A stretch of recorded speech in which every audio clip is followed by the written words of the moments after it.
Hi everyone, this is D with D's Divine Tarot 411, stars near me and Eclectic Lifeworks. And so I'm going to continue on with It's Written in the Stars. And this is part three. And so this is Superstar Superheroes. And this is all about Batman, Superman, Wolverine, and Thor in the movies. And, I had their comic books too when I was a child, but we're going to get into the movies. And so for Batman, Batman is really cool to me because I started off watching Batman and I think it was in the 70s possibly. I didn't check that, but it was with Batman and Robin. And when I was watching it as a kid, it was in the 70s. And so I always loved that series. And then when they came out with Batman with Michael Keaton and Jack Nicholson, I really fell in love with the series. I mean, with that movie. And that was 1989. I'm pretty sure. So I'm going to show you who all of the characters are in the sky.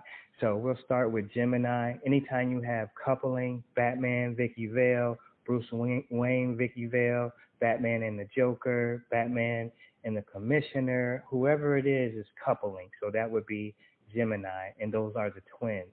So anytime you have twinning, they have, or multiples of the same person, that's Gemini.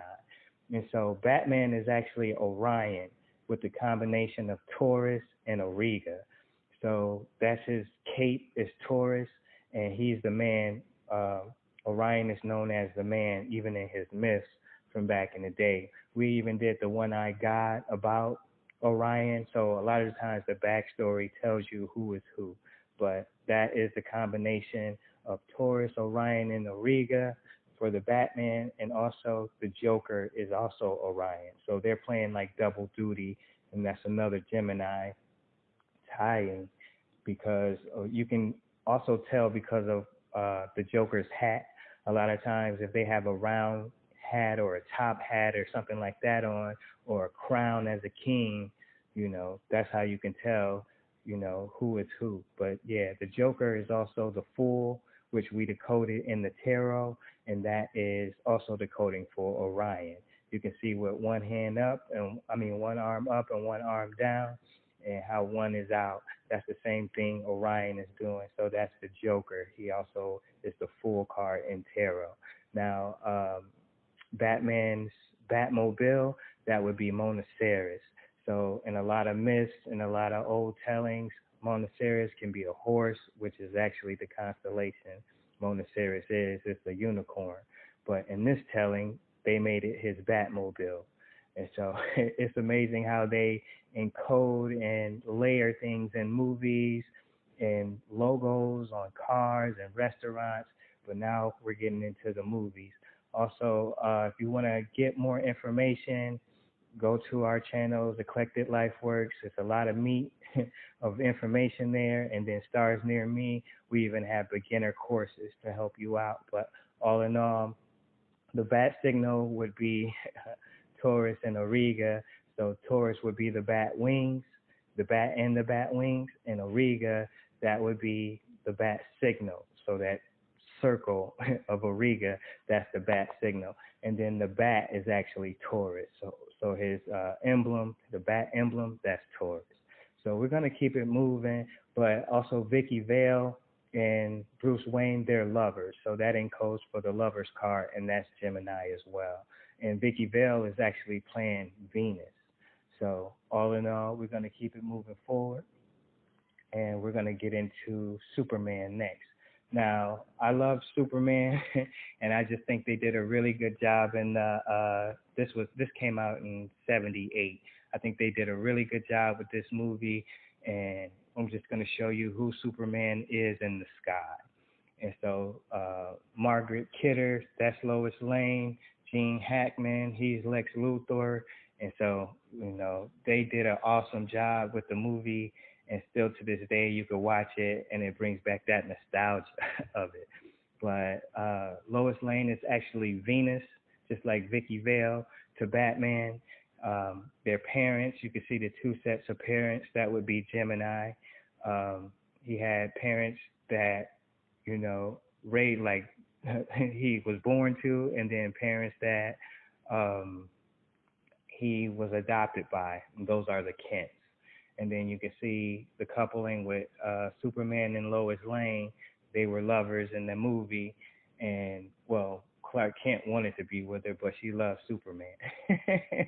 And then you can see Superman as a baby, that would be Cetus and Pisces. So when and this goes back to like our ancestors. So when the ancients looked up and saw Cetus, they saw an angelic baby with wings, and the wings are Pisces. So what Superman is encoding for is actually the Eye of Ra. And if you look to the bottom of the screen, we show you the difference between the Eye of Ra and the Eye of Horus. And so the Eye of Ra is with the sun. That's what the yellow is for Superman in his emblem. And then, if it's the moon, that would be the Eye of Horus. And so they're always encoding in the movies what's going on in the sky. And there's a scene where Lois Lane dies in the movie and Superman turns back time. So he's time traveling to bring her back to life. Well, what they're telling you is about daylight savings time. And so it's a phenomenon that actually happens in the sky during both times of the year, fall and spring, for daylight savings time. So at daylight savings time in the fall, the time falls back, but things in the sky jump forward. So if you were to actually be outside and see the stars, you would see the stars move forward while the time falls back. They actually jump forward. It's like a glitch in the sky that happens. Same thing in the spring. That's why it's daylight savings time, because it's like a time travel for the stars above. And in the spring, everything, the time springs forward, but everything springs like jumps back in the sky. It's an amazing, amazing thing to see. If you don't have the time or the ability to get up at 12 o'clock at night or 2 in the morning, whenever we change the clocks back, then you can do it on Stellarium, and you should be able to see what happens in the sky, that glitch where everything is jumping forward or jumping back depending on the time of season it is. Next, we're going to get into the villains. They are actually the Eye of Horus, those in the black at the bottom, and they're also portraying Gemini. So coupling, tripling, anything like that, that's going to be about Gemini. And so it's a blessing to be able to do that. Even Superman's emblem, that's how I got to see, oh, this is the Eye of Ra. I originally thought it was Pisces, but as I looked deeper, I see more than just Pisces, because you can see the two fish, one at the bottom of the S, one at the top of the S, but then there's like a snake eye, and that would be encoding for the Eye of Ra. And so even to the left, you can see that like rectangle shape, that is actually Aries, the eyebrow. So if you look at the bottom of the screen, you can see the Eye of Ra and the Eye of Horus. The Eye of Horus is the moon, the Eye of Ra is the sun. So all in all, I think we did a good job. But Lex Luthor is actually the same thing. He's also the Eye of Horus. And I've never seen that. I usually only see like one Eye of Horus per movie or story, but in this, they got him bald and he wears wigs, so him being bald would be Cetus. They always got him in a collar with a tie. That's also Pisces. And then at other times you can see like they show his wrist during the one where he's holding the kryptonite, and that is encoding for the eyebrow of Horus. So, the eyebrow of Ra. So you have to look really close, but in every scene they're showing you, giving you hints, but we're no wiser to it because we don't know what to look for. We just look at the movie and see it as it is. But you can even see baby Superman right there. And like I said, our ancients looked up and saw Cetus as a baby, like an angelic baby with wings. Pisces would be the wings. And so that's what Superman's cape is Pisces. And then his two fish when he's flying, those are his fists, are the two fishes. And so it's amazing how they do this. And then there's a scene where Superman is holding the train tracks up for the train to pass. That's also encoding for the eye of Horus. The train track would be the eyebrow, his face. Anytime you see just a headshot, that would be Cetus, and then his cape would be Pisces. So they're encoding for all three constellations there. And just to know that both of them, Lex Luthor and Superman, are the Eye of Ra, and so is their boss. What he's wearing with the newspaper he's holding and his tie, that's showing for the two fishes. The collar is Pisces, and his his eyebrow, he has one cocked up, and he's short. Anything short or small or hunched down or hunched over, that's Cetus. So all in all, they're telling us, but it's only hitting our subconscious. But if you learn the stars, you get to see exactly what they're showing. And then his arch enemies at the bottom, again, they're the Eye of Horus, and Superman is the Eye of Ra. Okay, so we're going to keep moving forward. Even Daily Planet is Cetus and Pisces. And then the eyebrow would be Daily Planet, the words going across it. So it's amazing. And then we're getting into Thor. We're not going to get too far into Thor, but I should just let you know Thor's dad, Odin, is Orion. And then the crown that he wears are the bull horns. That's Taurus. And I have Thor and Loki covering up the horns, but you can go back to Batman and see the bull's horns, or the other video that I did about Taurus. And so all in all, Loki is Aries.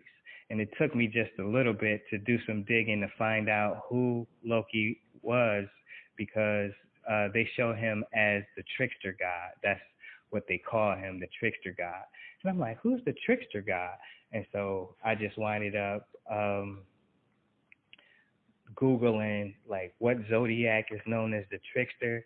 And then I came to find out that they had Aries, but I had already seen them with ram's horns.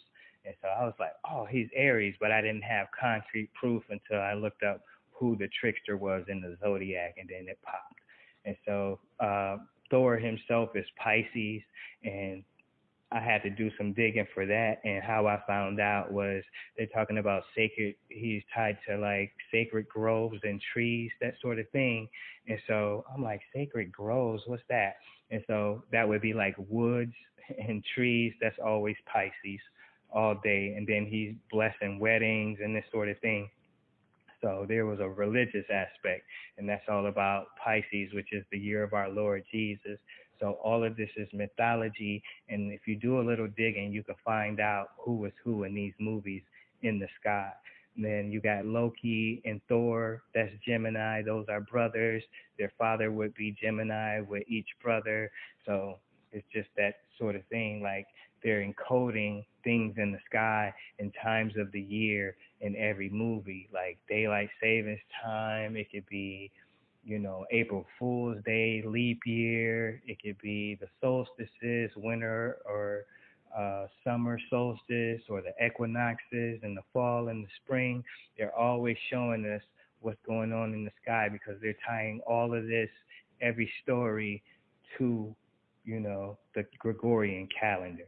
So that's the slick thing about it, is the Gregorian calendar and all of it being tied to it, and things that are in the sky happening at that time, even with the release dates of movies.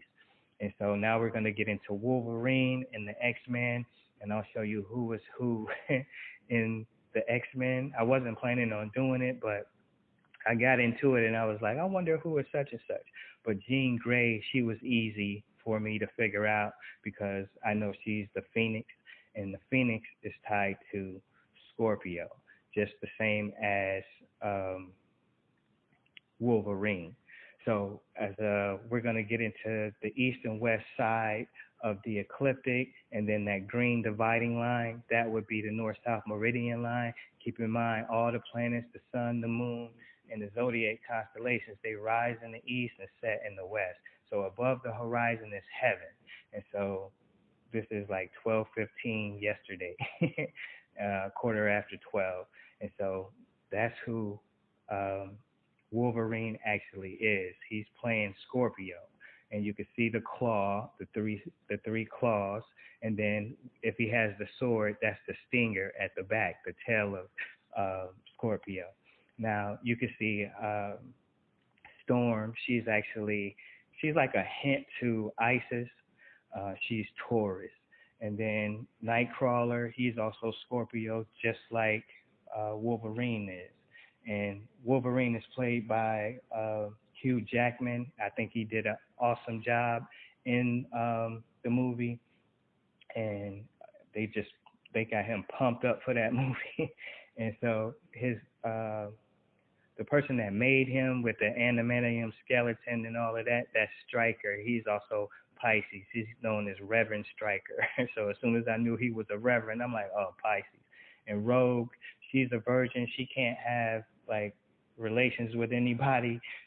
So she would be the Virgin Virgo. And so that's the constellation she's playing. And then you got Sabretooth. He's Pisces. And so you can tell by the claws and the teeth and the long hair, all of that encodes for Pisces because they can take that shape or that form. Then Jean Grey and Cyclops. Cyclops would be Orion. We even talked about Orion being the one-eyed god. So if you want to see that, go back to Eclectic Lifeworks and watch that. But I got to save time. This is already running over what I wanted it to. But yeah, Jean Grey is the Phoenix as well. So you can see the X-Men would be the X at the top of the screen where the claw is, and that's basically the north-south meridian line, and the east and west, the dividing line, that makes an X in the sky or a cross. And so that's where X-Men comes from. And then Mystique, she's also Orion. She has regenerative powers just like Orion with his left eye. Okay, so we're just going to keep on moving. I think we covered everything on the X-Men side of things. And next we're going to just do a bonus. This will be a bonus feature coming up. But first, let me explain the underworld. So I just showed you everything above the horizon, that is heaven. So anything under the horizon, when everything sets, that is known as hell. I know we got religious things in our mind about heaven and hell, but in actuality, they're saying hell is when the sun sets, the planet sets, and the zodiacs all set and go under the horizon. And so this is after midnight. And so we're going to get into these bonus features. Can y'all think of any other superstars or superheroes or characters in movies that represent Scorpio? And so I came up with two others, and I'm just going to show you who they are. It just cracks me up of how they use these stars and these constellations and the planets right in front of our faces, and we're none the wiser to it. And all of this is happening during a new moon. We just had a new moon, as you can see, right under that S for bonus. So Freddy Krueger, he is also Scorpio, and he is in hell. He's in the underworld, under the horizon. So is Elm Street. So all in all, this is what they're encoding is Scorpio and what's happening with Scorpio during a time of the Gregorian calendar. And Scorpio is the fall time right before winter, you know, and 1, 2, Freddy's coming for you, 3, 4, now lock your door. And so another one here is Scorpion. Get over here! And so I played a lot of Mortal Kombat, and what they're showing you is the spear that he throws. That is also encoding for Scorpio, the constellation, and he has a sword as well, and that would be the stinger of Scorpio. And so they're always encoding us. And so the yellow of him would be the sun in the underworld. Like I said, it travels like from above the horizon down to the underworld.